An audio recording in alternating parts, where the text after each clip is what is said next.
Hello everyone and welcome to the lecture on creating effective learning assessment tools. We're going to be talking about creating rubrics, quiz and test questions, journal questions, and survey questions. All of these can be designed to help you assess not only student achievement, but also your own teaching strategies so you can make adjustments as needed. Let's start by talking about creating rubrics. They tend to be a little bit tricky, especially when you're just starting out. A rubric is a matrix that is used to create scoring or proficiency assessments of student learning. They usually involve a number of different formats. For example, there's the checklist format, the Likert scale format, and the full rubric. All of these tools differ in appropriateness and complexity, but all are more approachable than they sound. We'll get into a short case study with examples in a minute. Here you will see a few examples of rubrics. Don't worry about being able to see the detail right now. These are just so you can preview what rubrics look like. You almost certainly have seen something like this before. Some of the hallmarks of good rubric creation include specific and valuable criteria selection, which you can see in the left-hand column of each sample. Criteria are the items that you wish your students to achieve successfully. Another hallmark is a proficiency scale. Here the top rows are Likert-like scales, either with or without numerical scoring. A Likert-like scale is simply a bipolar scale from a low quality on one end and a high quality on the other. For example, in the image on the right, beginning is 1 and exemplary is 4. But enough with unreadable samples. Let's work with a small case study to help you get to know different types of rubrics and their usefulness. In our sample case, a composition instructor has assigned an essay for an introductory composition course in the English program. She has very conscientiously decided that her learning outcomes are that her students will be able to adequately communicate both a topic sentence and a position statement with appropriate scope, clarity, specificity, and directionality. She decided to create a rubric to guide and assess her students' achievements and to amplify her understanding of her own teaching. She'll be able to look back on trends and commonalities in the rubrics for her whole class to make adjustments in what and how she teaches these concepts in the future. Here you see a checklist style rubric. This is most useful when you're simply looking to see if something has been done. It does not provide you with any information about how well it was done. This can be helpful to quickly look at what a class of students has completed, but it gives little indication about the successful learning of concepts. Here, for example, our professor could say that she sees a topic sentence, but this scale would not indicate how well it was written.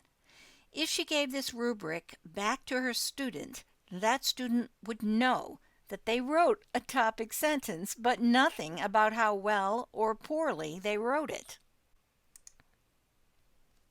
Here we come across a numerical Likert scale. We can see here that the topic sentence is well done, and that the position statement is rather poorly done. While the checklist told us about the presence or absence of a criteria, this rubric tells us about the degree to which it was done. Some drawbacks to this style are that the numbered Likert scale indicates less and less about the details of the level of achievement and instead assign what seemed to be an arbitrary number, especially when seen by students. However, this type of scale is very good for a self-report. For example, how confident am I in my ability to find information on a topic? For example, 0 would be not very confident at all, and 5 would be I feel very confident. So you get the idea. Here you can see a descriptive Likert-like scale that measures 3 different categories, from does not meet expectations to meets expectations to beyond expectations. This type of rubric is commonly used, and it's very likely that you've either seen or used this before. This type eliminates the arbitrariness of the numerical scale, but still, it isn't perfect. This scale doesn't have grade ranges included. They are often easily added in the second row, below the scale for clarity, but not all instructors include grading criteria on their rubrics. The decision is up to the instructor's discretion. Here we see a full rubric. In creating descriptions throughout the entirety of the matrix, feedback given to students is much more comprehensive and provides students with a lot more information from which they can adjust and learn. These descriptions also make it much easier for the teacher to learn about her own teaching. This provides more specifics about what to improve upon or change. In the interest of assessment, detailed full rubrics are highly preferred, given their level of depth and consideration for the student. While you're going through the process of creating assessments, there are a few things that you should always try to remember. You should always try to match your assessments to your learning outcomes and your learning objects. Remember that our instructor already knew that her outcome was to ensure students could compose clear, specific, adequate topic and position statements. To learn if they could do that, she created a learning object or essay assignment for her students to complete. She chose to assess if they had learned it by using a rubric to detail their proficiency. Inside of the rubric, the criteria she selected were topic sentences and position statements. Each criteria was located on an individual row, and the details in the language directly reflected the language and intention in her outcomes. In this way, her assessment matched her learning object and her learning outcomes. Remember, we always need to double-check that our rubric's criteria, descriptions, and scoring scales reflect our learning outcomes.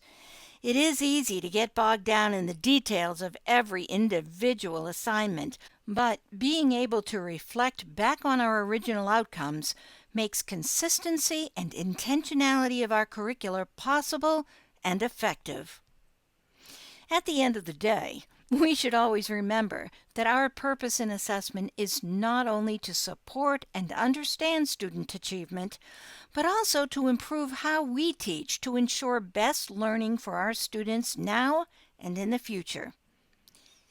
Note, it is important to avoid jargon in your detailed descriptions, unless you specifically discuss definitions with your students. So let's move on from rubrics and talk a little bit about creating questions. We're going to be talking about generating a few different types of questions that can be used for assessment. One is creating test or quiz questions. Two is creating journal questions. And the last type of question creating we will talk about is survey questions. Let's begin with a few tips and tricks for creating test questions. You should always make sure that your questions reflect your curricula. It sounds pretty easy. Only test on what you've taught. In reality, it is easy to include things that aren't taught. We, as teachers and teacher librarians, may have a greater understanding and knowledge of details. It's so easy to accidentally include those extra ideas, or to forget to teach them in the first place. It is always worth a double check into what we've actually taught to make sure our test questions are appropriate. Similarly, we need to make sure that the concepts that are most important are given the most attention. It is very common to have students complain that the thing they studied the most or was most talked about only had one question on the test, while things that were hardly even mentioned had 5 questions. This sort of unbalance is to be avoided if we can manage it. Again, always take a look back at what you've already taught to see if the test reflects it accurately. The next tip is pretty straightforward. Frequent short tests are better for students than cumulative long ones. Short, frequent tests allow knowledge to be tested immediately or shortly after it is learned. For the educator, this gives us the ability to quickly correct any incorrect understandings or explore poorly understood concepts. It also helps students to gauge their learning as they go and to provide encouragement that they've understood something correctly. Cumulative tests offer none of these benefits, but offer all of the anxiety of final exams. I've said this before in the early video. It's almost always a good idea to involve your students in creating your test questions. Ask them about what concepts seemed most important. What ideas were the most difficult or easy to grasp? If you involve students, you're not only creating student investment and ownership of their learning, you're also able to see what matters most to them and what gaps may already be occurring. Once those tests are completed and you've looked through them, you'll be able to see if your students achieved what you wanted them to achieve. You'll be able to go back and check that your intended learning outcomes have become your actual learning outcomes. My last piece of advice is to keep it simple. When making your questions, you should know to be clear and direct. Trick questions, or questions with tricky language, don't so much assess learning as they do the ability to parse through riddles. Journal questions are a bit different. You'll need to decide on your approach. If you want to do direct assessment, you can ask them questions about what they've learned, like describe your process for writing a position statement. Alternatively, you can approach indirectly by asking what helped them to learn. Questions like what lesson made them think the most and why, and what didn't work or what didn't they like and why. That tends to generate better results. Oh yes, there's a lot of metacognitive work that can be done in journaling. However you approach your journal questions, remember to keep them open-ended. Make sure that they reflect on your outcomes. And once again, remember that you're there to learn as well. Based on their responses, particularly to an indirect approach, you can learn a whole lot about improving your own teaching. Survey questions tend to be difficult to develop successfully. Before you create a survey, it's usually a good idea to decide a very specific thing that you wish to learn from the survey. After you do this, you may want to, once again, check to make sure that it aligns with any learning outcomes you've already decided upon. When creating questions, you need to be simple, clear, specific. Unclear questions tend to frustrate anyone who is gracious enough to complete a survey. Another note is to keep it as short as you can. Try not to go over 10 questions if possible. Beyond this, you're likely to lose their interest, or answers can become less reliable. Remember when creating your survey questions to avoid leading questions like, "Tell me about how much you enjoyed today's lesson." A question like this assumes that the lesson was enjoyable. A better question might be, "Tell me about your experience in class today." Loaded language is to be avoided as well. But one of the most important things to avoid is any kind of bias in your questioning. Biases could be anything from racial and cultural to class, gender, religious, disability, and more. Once you get your results in, it's time for you to do analysis and learn from it. Once again, we've talked about developing our own assessment tools. We've covered rubric creation, where we discovered that full, detailed rubrics, though time-consuming to create, present great learning opportunities. We've learned that generating good test questions and journal questions necessitate clarity and a close reflection on what has been taught and what our learning outcomes are. Survey creation, as we now know, can be tricky and takes a watchful eye. At the end of the day, we know that in order to successfully use assessment tools, we must not only build them well, we must ensure that they are framed within good learning outcomes and learning objects. When we translate our learning outcomes into learning objects, and we include our outcomes in the creation of our assessments and rubrics for those objects, we're going the full circle of good instructional design. When we do this, we maximize not only the impact of our lessons, but also the achievements of our students and the improvement of our own skills and teaching practices. Thanks for listening.